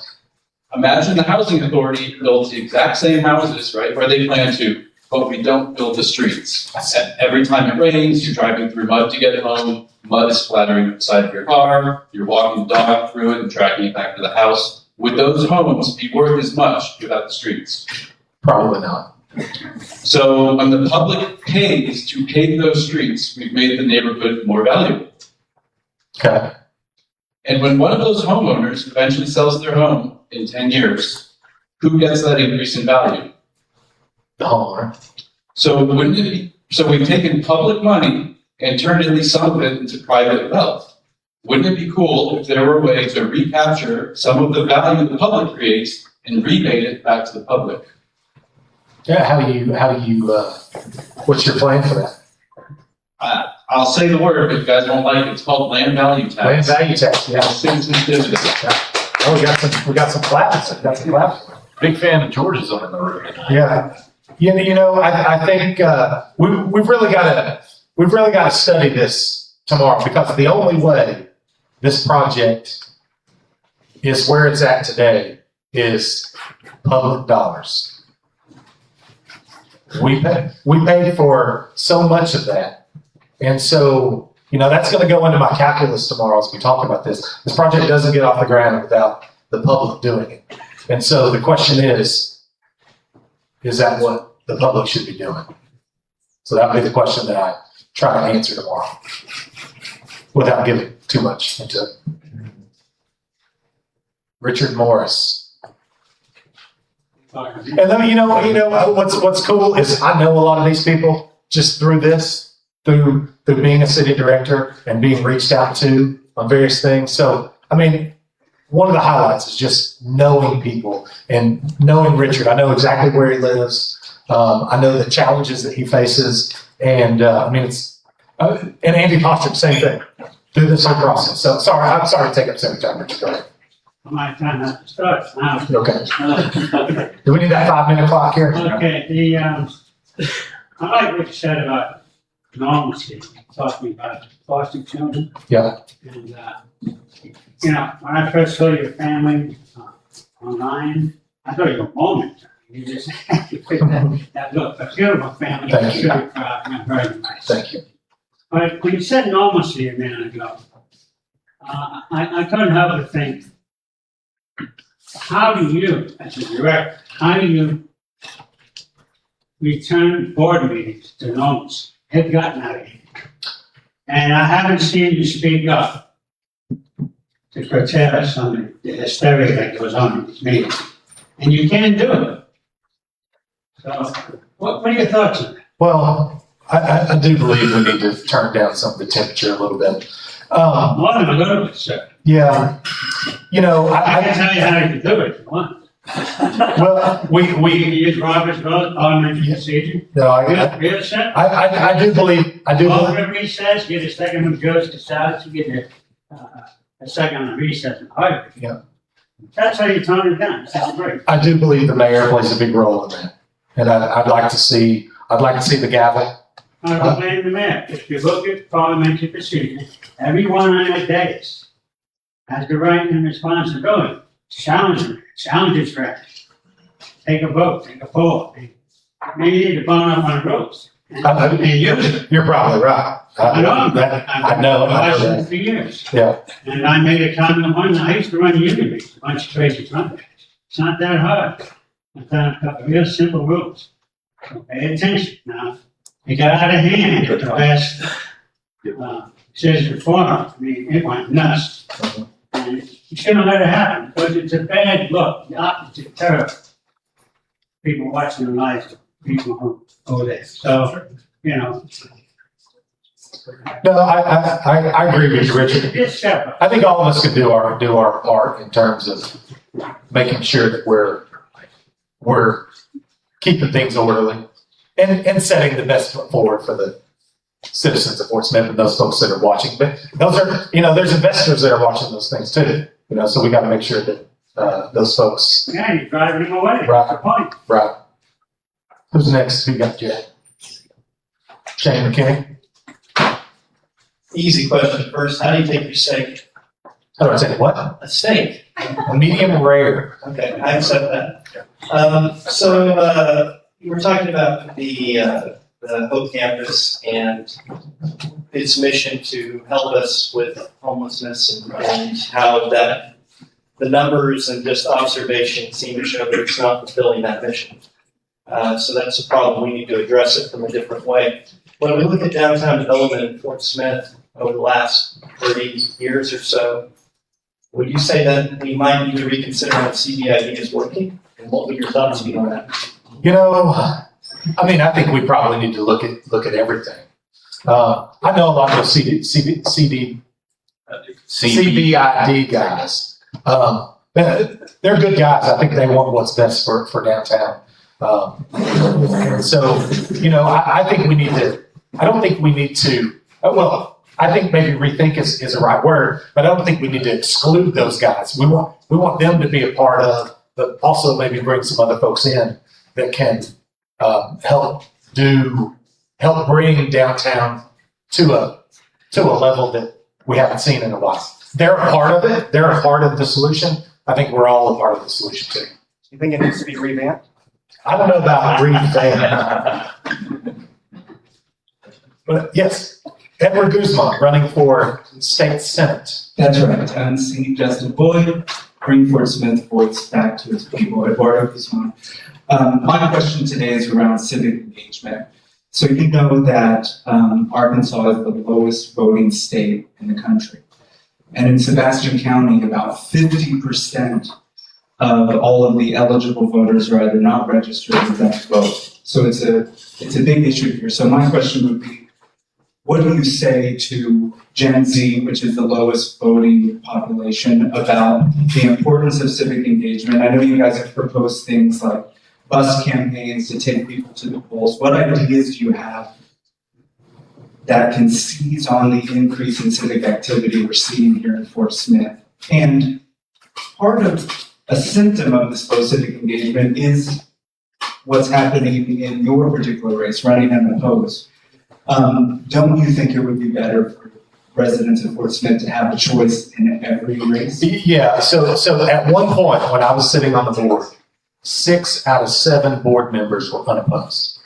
I mean, that shouldn't happen. It shouldn't happen now. And it probably shouldn't happen that I ran unopposed. We're seeing a bunch of people that are running now, which is really good. An exorbitant number of people pick up packets and all those things. I think we need our young people. We need our young people to understand the impact that it has on them. We've got to hear that voice. A lot of people say just the old people vote, and that's true. But the young people got to see the value around what that vote actually means. And so, the Obama election, they came out and drove. Yeah, that was a guy. He's cool. Yeah, you can get them out. You can. But I think they've got to get behind stuff. They've got to know what's going on. They've got to know that they've got to feel that transparency. They got to make sure that they know what's happening. And all of us being out and being a part of the community and talking to all those different folks. There's just a multifaceted approach, I think, is what it would take. It might not be the best answer in the world, but I think there's a lot that needs to happen. I think a lot of this despondency, they don't feel like they've got a future worth fighting for. Yeah. Maybe they're jaded from all the crap that they've seen over the last couple of decades. And we take that these local elections. If they're feeling it from a national perspective, that affects them locally. So we want them to want them to see there is value in it. There was a special election, and I forget which one it was. I think it was the extension of the millage that passed enforcement in public schools. But I was looking at the data on it, and to Guzman's point, there was 60 people that voted, I think. Like 33 for, 23 against, or something like that. Blown away. Yeah. It's nuts. That's insane. Especially when you're dealing with millions of dollars, hundreds of millions of And you dollars. had 60 people Right. that showed up to vote. Right. Yeah, I mean, that is the canary in the coal mine, I think. Yeah.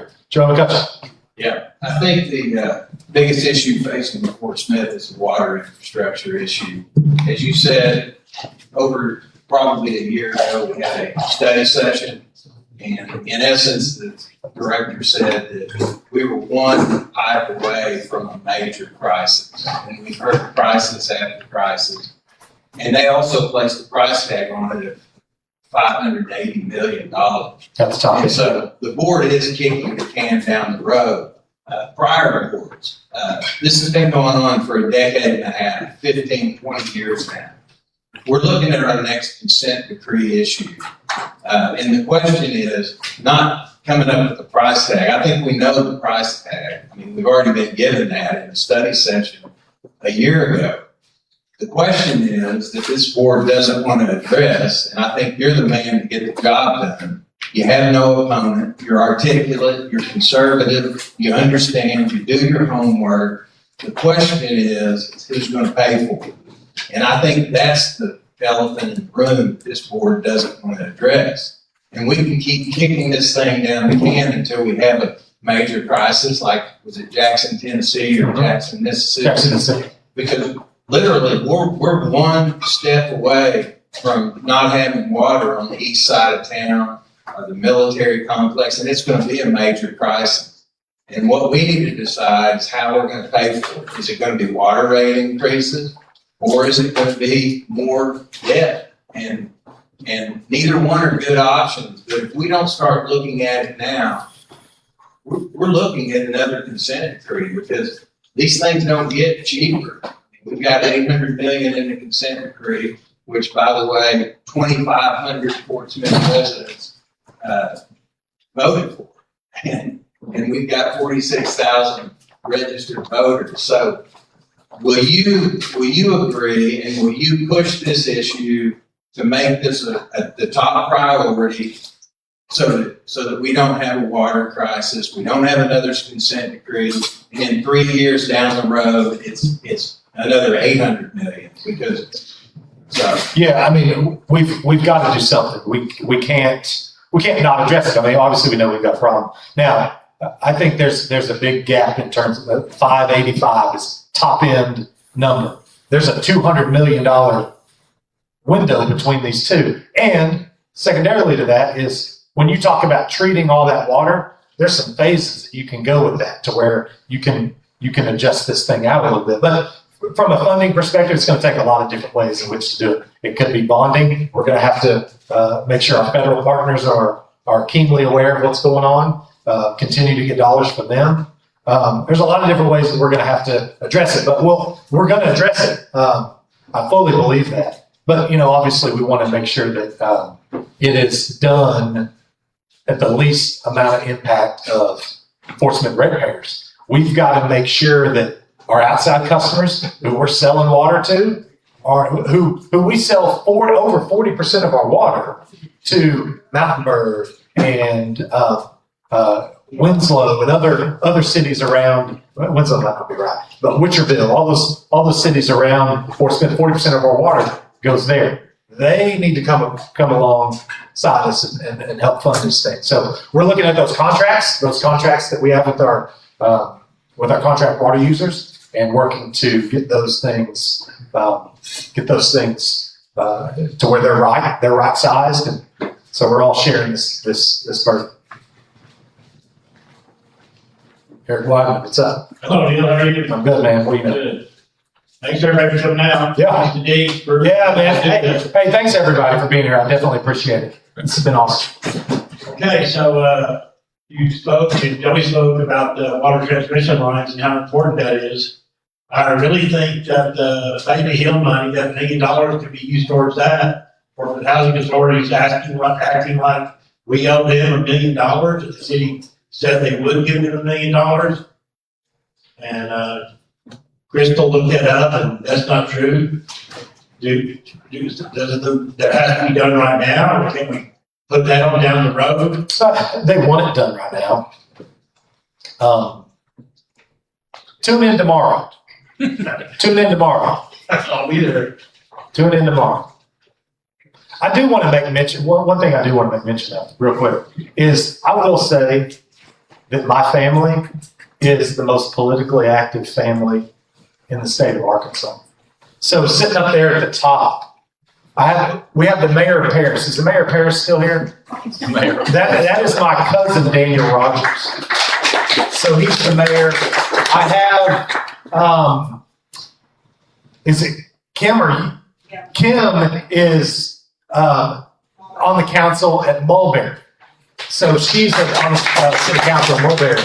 Her sister, Lee Brown, is on city council in Alma. And she succeeded her husband, Damon Brown. We also have a cousin that is on the board in Scranton and Ratcliffe. Thank you, Ratcliffe. So I do like to say that this family, the Rogers family, the Martin family, most politically active family in the state of Arkansas. So I just wanted to shout that out. No comment. Go ahead, Dan.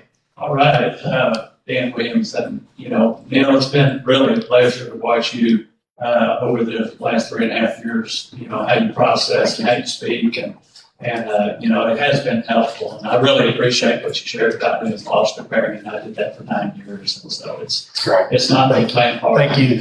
And to adopt someone, that's awesome. I appreciate that. My question for you is, you made mention that, you need help on the board and hopefully with this vote, that's going to happen. And if it does happen, let's say we are able to get you the help that you need to have that conservative voice and keep things kind of, reined in somewhat.